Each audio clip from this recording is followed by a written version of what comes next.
فاسألوا أهل الذكر إن كنتم لا تعلمون۔ صلی اللہ علیہ وسلم کی زبان سے نکلی ہوئی یہ بات جو 100% صحیح ہے، ہمارا اور تمہارا کلام جھوٹا ہو سکتا ہے، بڑے سے بڑے منسٹر کا کلام جھوٹا ہو سکتا ہے، لیکن جو بات رسول اکرم صلی اللہ علیہ وسلم کی زبان مبارک سے ایک مرتبہ نکل گئی وہ 100% صحیح ہے اور ضرور وہ ثابت ہو کر رہے گی۔ اللہ کے رسول نے ارشاد فرمایا تھا سَيَأْتِي عَلَى النَّاسِ زَمَانٌ لَا يَبْقَى مِنَ الْقُرْآنِ إِلَّا اسْمُهُ وَلَا يَبْقَى مِنَ الْقُرْآنِ إِلَّا رَسْمُهُ،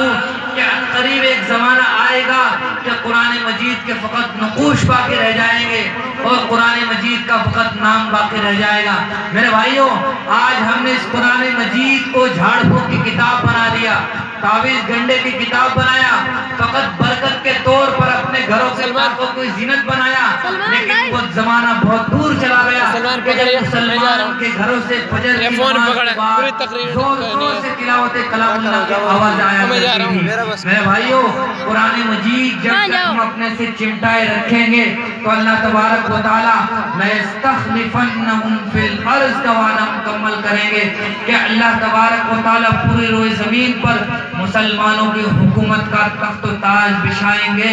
اور مسلمان ہی اس دنیا پر حکومت کرنے والے ہوں گے۔ اور قرآن مجید پر عمل کرنے کے ساتھ ساتھ دوسری سب سے بہترین زندگی جو اپنانے کے لائق ہے، جس کے بارے میں کسی فارسی شاعر نے کہا تھا خلاف پیمبر کسے رہگزیر کہ ہرگز بمنزل نہ خواہد رسی، کہ جس شخص نے رسول اکرم صلی اللہ علیہ وسلم کی زندگی کے خلاف کوئی راستہ اختیار کیا وہ کبھی منزل مقصود پر نہیں پہنچ پائے گا۔ مپندار سعدی کے راہ صفا تمہاں رفت جز پر پے مصطفیٰ، کہ بسی چنگیاری کے رہنے والوں تم یہ مت سمجھو کہ طریقت کا راستہ اور بزرگی کا راستہ، متقی بننے کا راستہ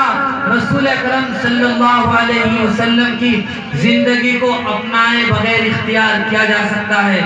اور رسول اکرم صلی اللہ علیہ وسلم کی زندگی ہی وہ مبارک زندگی ہے جو اپنانے کے لائق ہے۔ صحابہ اکرام نے اس کو اپنایا اور کیسا اپنایا، لوگوں کے سامنے اور پوری دنیا کے سامنے عظیم تاریخ رقم کر دی۔ صحابی کا واقعہ ہم سب بارہا سنتے ہیں۔ رستم کا دربار ہے جو وقت کا بہت بڑا بادشاہ ہے، اللہ کے رسول صلی اللہ علیہ وسلم کے قاصد بن کر حضرت حذیفہ بن الیمان رضی اللہ تعالی عنہ اس کے دربار میں پہنچے ہوئے ہیں۔